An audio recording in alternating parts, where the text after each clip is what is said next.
యేసుప్రభు వారు ఎప్పుడైతే ఆ 12 సంవత్సరాల నుంచి బాధపడుతున్న స్త్రీ ఆయన అంగీని ముట్టుకుందో, ఎవరు నన్ను అంటుకున్నది ఎవరు అంటారు దేవుడు, నన్ను ముట్టుకున్నది ఎవరు అంటారు. దేవునికి అర్థమైపోయింది, ఆ విశ్వాసం దేవుని దగ్గరికి వెళ్ళిపోయింది. అట్లాగే మన విశ్వాసం దేవుని దగ్గరికి వెళ్ళిపోవాలా. ఎప్పుడైతే మన విశ్వాసం దేవుని దగ్గరికి వెళ్ళిపోతుందో ఆయన శక్తి మనలోనికి వస్తుంది. యేసయ్య శక్తి మనలోనికి వచ్చినప్పుడు, ప్రభు శక్తి మనలోనికి వచ్చినప్పుడు, దేవాదేవుని శక్తి మనలోనికి వచ్చినప్పుడు, అప్పుడు వెంటనే దేవునికి తెలుస్తుంది ఆ విశ్వాసం ఎటువంటిదో, విశ్వాసం ఎంత మంచిదో ఎంత గట్టిదో కాదో అని ఆయనకు తెలుస్తుంది. కాబట్టి ప్రియులారా, అట్లాగే ఆ స్త్రీ ఆయన ముట్టుకున్నప్పుడు ఆయనకు తెలిసింది, ఆయన శక్తిని ఈ స్త్రీ దోచుకుంది. దేవునికి స్తోత్రం, హల్లెలూయా, ప్రైజ్ ది లార్డ్. అదే ఇక్కడ అంటున్నారు మార్కు 5వ అధ్యాయము 30-31 వచనాలు. నన్ను ముట్టుకున్నది ఎవరు అని యేసయ్యను అడిగారు. యేసయ్య అడిగారు.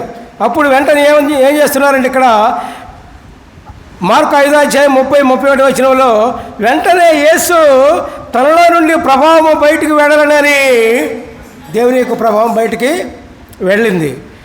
తనలో తాను గ్రహించి జనసమూహము వైపు తిరిగి, ఎవరో యేసయ్య తనలో ఉన్న ప్రవాహం బయటికి రాగానే జనముల వైపు తిరిగి నా వస్త్రములు ముట్టుకున్నది ఎవరని అడగగా,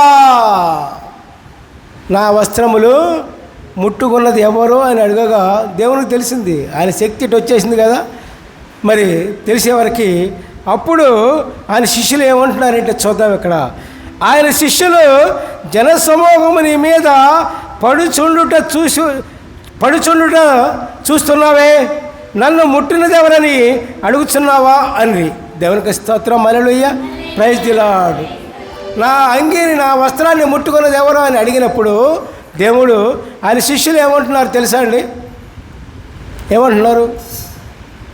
జనాలందరినీ చుట్టుపక్కల తాకుతూ ఉంటున్నారు. మరి ప్రత్యేకంగా నన్ను ముట్టినది ఎవరో, నా అంగీని ముట్టినది ఎవరో అని అంటున్నావా అని శిష్యులు అడిగినప్పుడు, ఎందుకని?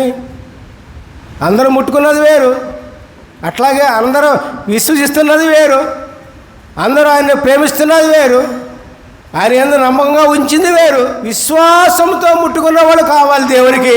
దేవునికి స్తోత్రం.